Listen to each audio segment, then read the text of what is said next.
Если их вернут в Туркменистан, их будут пытать.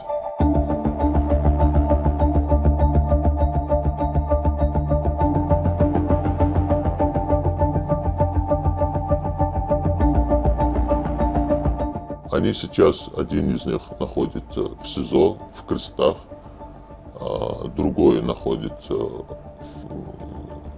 в центре временного содержания иностранных граждан под депортацией. Вот его тоже хотят депортировать, хотя у него есть решение ЕСПЧ. Вот, все-таки, несмотря на это, сейчас хотят депортировать его, а другого хотят экстрадировать.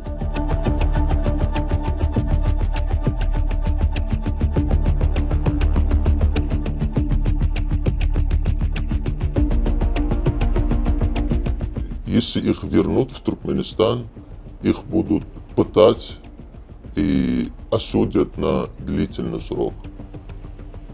И не факт, что они выйдут оттуда живыми.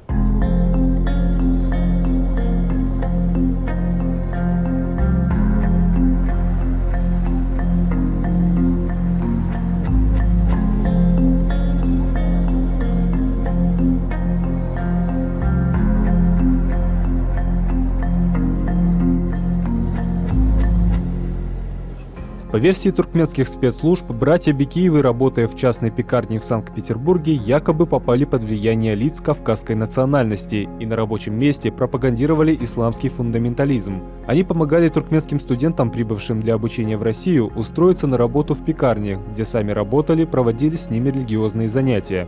Все это, как утверждало следствие, с целью последующего распространения экстремистских идей на территории Туркменистана. Тачмурат Бекиев отверг эти обвинения как надуманные. Туркменский Хельсинский фонд по правам человека.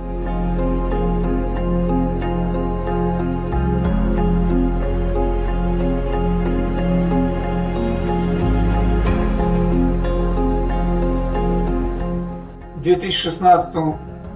2017 году правозащитники говорили о нем, и когда российские власти хотели его экстрадировать, то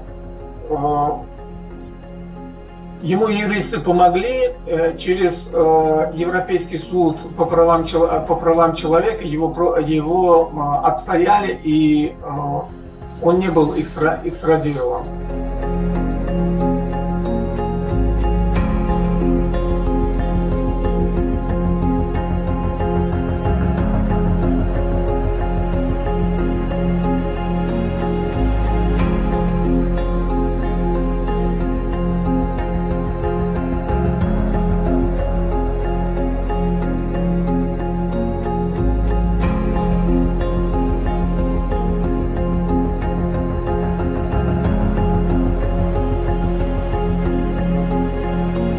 Я хочу сказать, что они не представляют никакой угрозы для Туркменистана, а тем более не представляют никакой угрозы России. Просто вот сложилась такая практика со стороны Туркмении, что вот если он ведет самостоятельную какую-то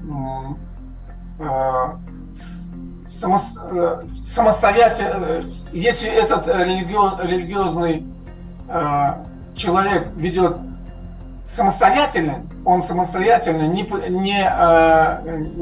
подходит под идеологию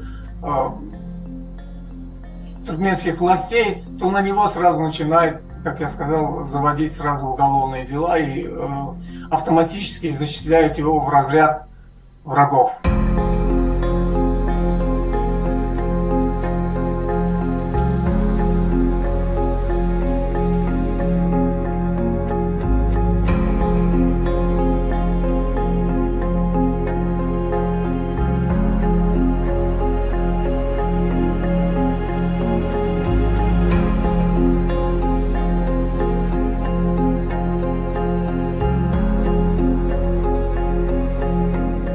В плане религии в худшем положении находится. То есть люди свободно, они не могут исповедовать свою религию, так как власть запрещает это.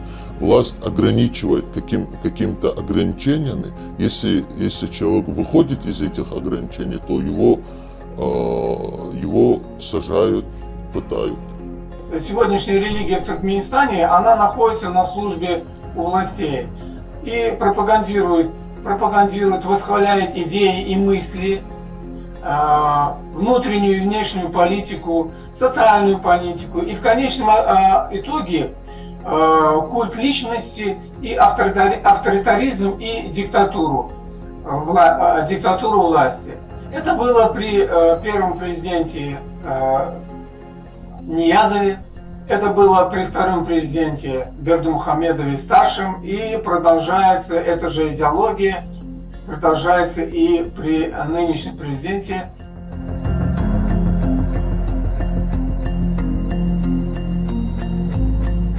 Bizde Türkmenistandaki hakiki ýagdaýlar barada täze we ekskluziw habarlary täzelikleri hiç bir pätkelçiliksiz hem-de senzurasyz okumak, tomaşa etmek we dinlemek üçin mobil goşumdyňyz barmy? Azatlyk Radiosynyň Google Play'de we App Store'da şeýle goşumdysy bar. Bizim goşumdyňyzy Azatlyk Radiosy ady bilen gözläň we ony telefonuňyza indirin.